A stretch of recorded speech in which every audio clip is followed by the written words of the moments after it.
Hola, mi nombre es Lucía, soy profesora de una enfermería en el área de legislación sanitaria. En el vídeo de hoy seguimos estudiando la Ley General de Sanidad y en este vídeo en concreto vamos a estudiar los títulos 4, 5 y 6. El título 4 habla de las actividades sanitarias, el título 5 habla de los productos sanitarios y el título 6 se dedica a la investigación y la docencia. Vamos a comenzar. Como digo, el título 4 hace referencia a las actividades sanitarias en el ámbito privado.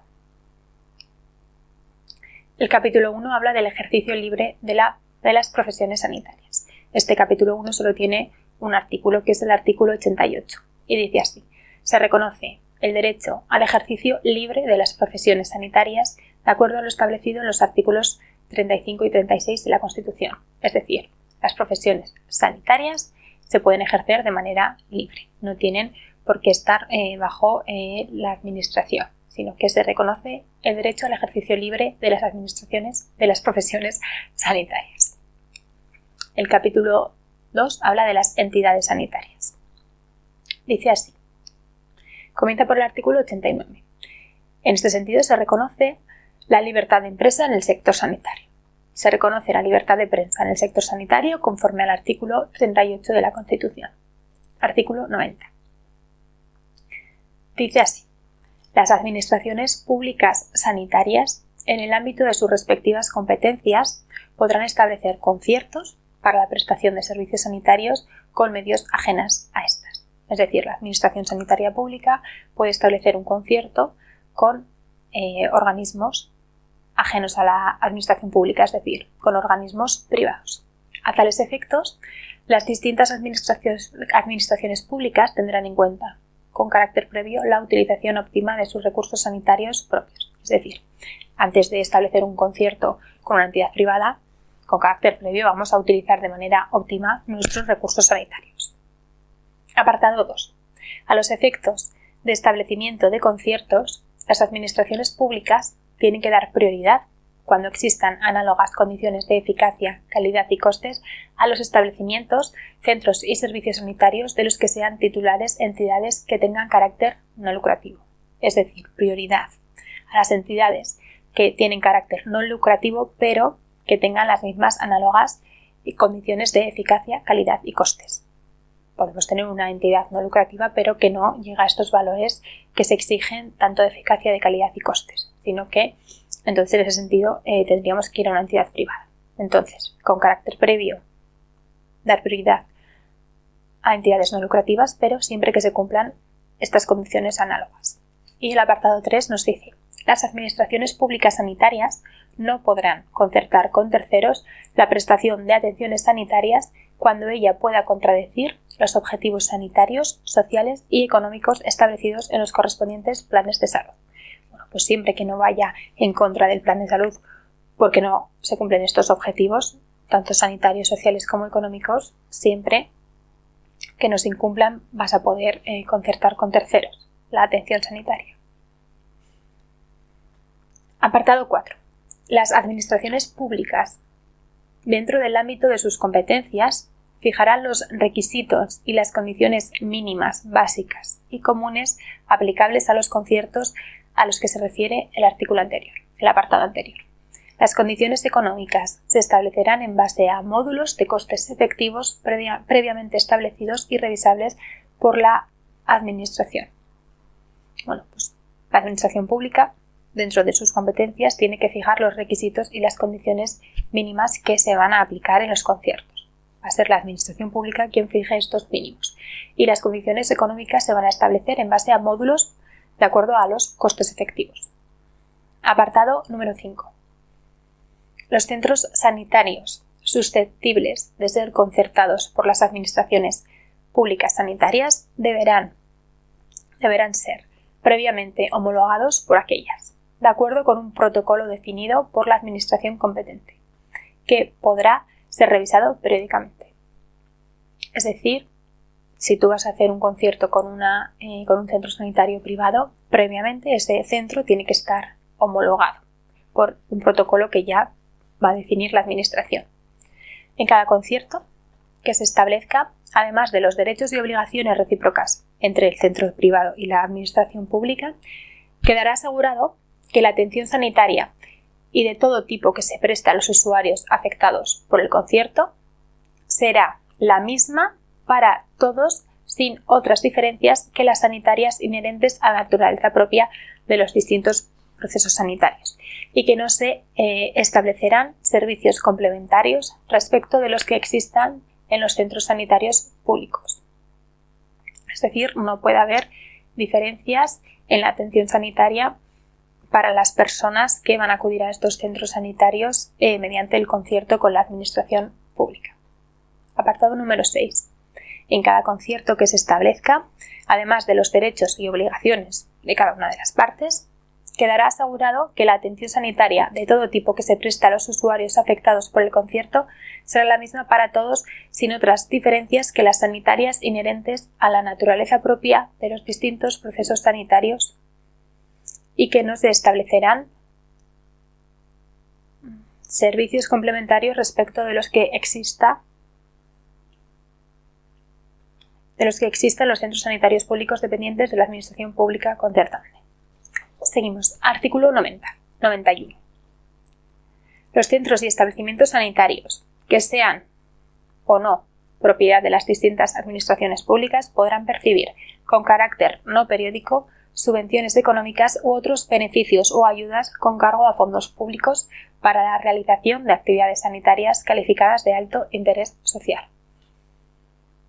Es decir, los centros sanitarios, ya sean públicos o privados, pueden percibir con carácter no periódico, es decir, de manera no periódica, de vez en cuando, subvenciones económicas o beneficios para realizar actividades sanitarias que estén calificadas con alto interés social.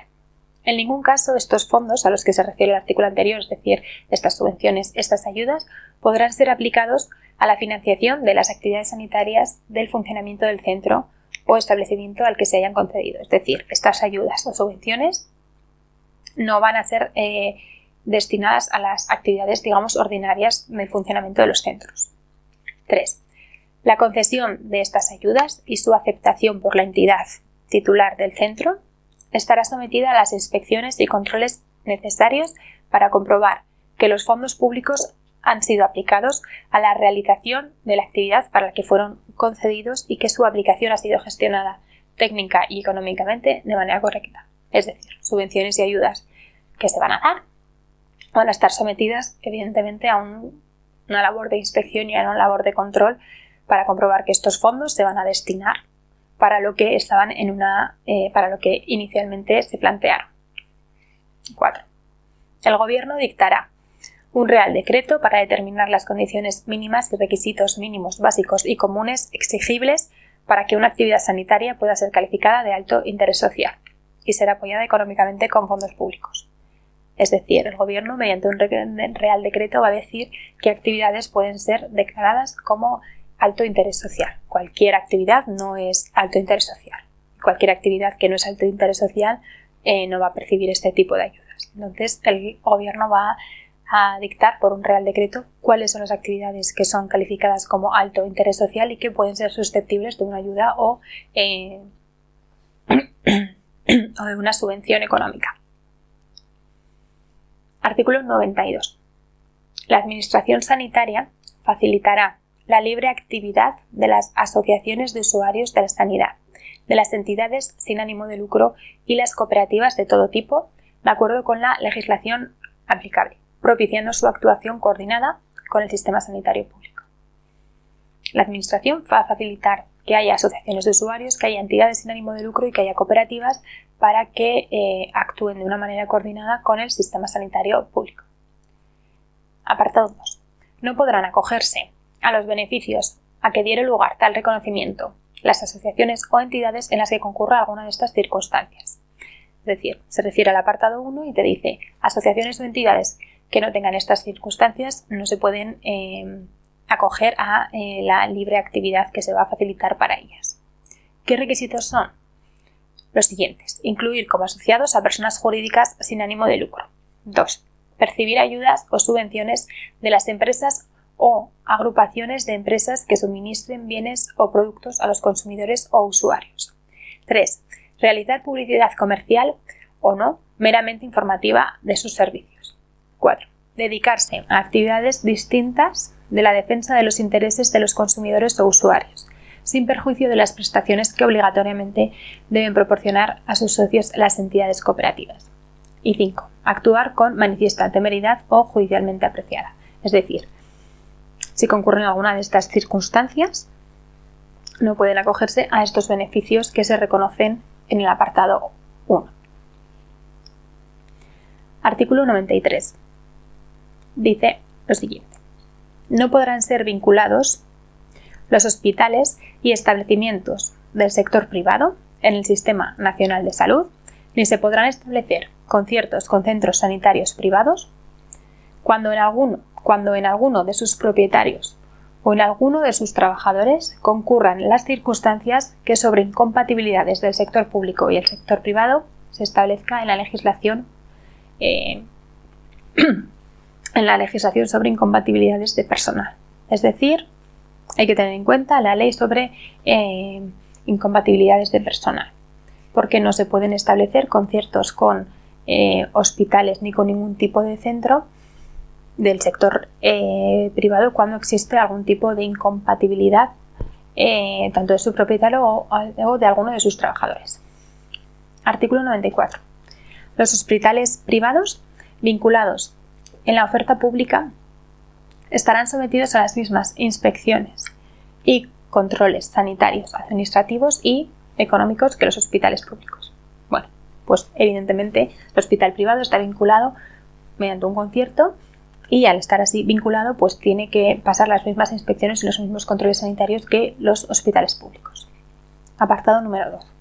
La administración sanitaria, la administración pública correspondiente ejercerá funciones de inspección sobre aspectos sanitarios, administrativos y económicos relativos a cada enfermo atendido por la administración pública en los centros privados concertados. Bueno, pues exactamente digamos lo mismo, que hay que ejercer unas funciones de inspección, tanto en los aspectos sanitarios, pero también en los aspectos administrativos y económicos, relativos a cada persona enferma que ha sido atendida en centros privados concertados. Bueno, aquí finaliza el título número 4.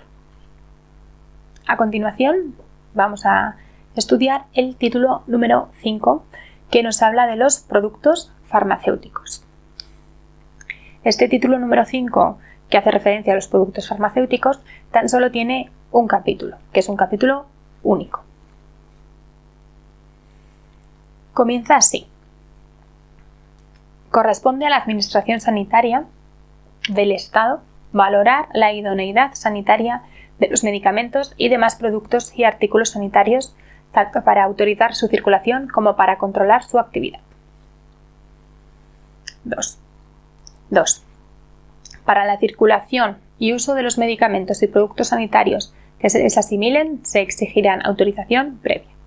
Para los demás productos y artículos sanitarios, se podrá exigir autorización previa individualizada o el cumplimiento de las condiciones de homologación. No podrán prescribirse y se reputarán clandestina la circulación de medicamentos o productos sanitarios que no estén autorizados u homologados con las responsabilidades administrativas y penales a las que hubiere lugar. 3. Solo se autorizarán medicamentos seguros y eficaces con la debida calidad y pureza y elaborados por una persona física o jurídica con capacidad suficiente. 4. El procedimiento de autorización asegurará que se satisfacen las garantías de eficacia, tolerancia, pureza, estabilidad e información que marque la legislación sobre medicamentos y demás disposiciones que sean de aplicación.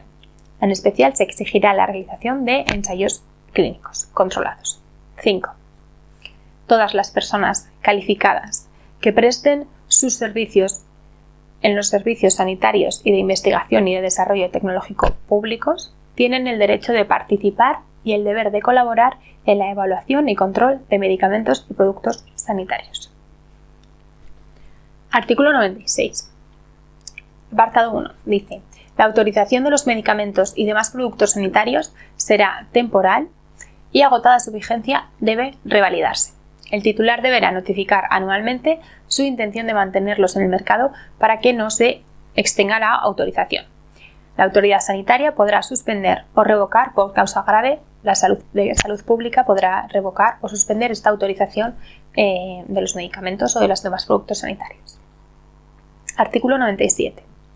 La Administración Sanitaria del Estado, de acuerdo con los tratados internacionales en los que España es parte, otorga a los medicamentos una denominación oficial española adaptada a las denominaciones comunes internacionales de la Organización Mundial de Salud, que será de dominio público y lo identificará apropiadamente la información a ellos referida y en sus embalajes, envases y etiquetas. Las marcas comerciales no podrán confundirse ni con las denominaciones oficiales ni con las comunes internacionalmente. Es decir, de acuerdo a la Organización Mundial de la Salud, España tiene que adaptar unas denominaciones comunes internacionales y además es de dominio público y se deben identificar cada uno de los productos farmacéuticos en sus embalajes, envases y en sus etiquetas. Artículo 98. Dice así: el Gobierno codificará las normas de calidad de los medicamentos obligatorias en España. Es decir, va a ser el Gobierno, no las comunidades autónomas, las que van a codificar las normas de calidad de los medicamentos. El formulario nacional contendrá las directrices según las cuales se prepararán, siempre con sustancias de acción e inacción reconocidas, las fórmulas magistrales para los farmacéuticos en sus oficinas de farmacia. Es decir, va a haber un formulario nacional a nivel nacional que va a contener las directrices de cómo se van a preparar estos productos farmacéuticos. Artículo 99. Los importadores, fabricantes y profesionales sanitarios tienen la obligación de comunicar los efectos adversos causados por sus medicamentos y otros productos sanitarios, cuando de ellos pueda derivarse un peligro para la vida o salud. Es decir, obligación de comunicar los efectos adversos de los medicamentos. Artículo número 100. La Administración del Estado exigirá, o sea, es una obligación, la licencia previa a las personas físicas o jurídicas que se dediquen tanto a la importación, elaboración, fabricación, distribución o exportación de medicamentos y otros productos sanitarios y también a sus laboratorios y establecimientos. Es decir, una licencia previa. Esta licencia previa habrá de revalidarse periódicamente. Lo anterior se entenderá sin perjuicio de las competencias que tienen las comunidades autónomas en relación con los establecimientos y las actividades de las personas físicas o jurídicas que se dediquen a la fabricación de estos productos sanitarios. En todo caso, los criterios para el otorgamiento de esta licencia previa, serán elaborados por el Ministerio de Sanidad y Consumo. Apartado número 2. La Administración del Estado establecerá normas de elaboración, fabricación y transporte y almacenamiento. Es decir, todo esto que estamos viendo normalmente es la Administración del Estado, ¿vale? Quien establece las normas, pues para una licencia previa, normas de elaboración, etc. Normalmente son competencias del Estado. Los laboratorios, fabricantes y los mayoristas contarán con un director técnico, farmacéutico o un titulado superior suficientemente cualificado de acuerdo con las directivas farmacéuticas de la Comunidad Económica Europea. Seguimos. Artículo 101.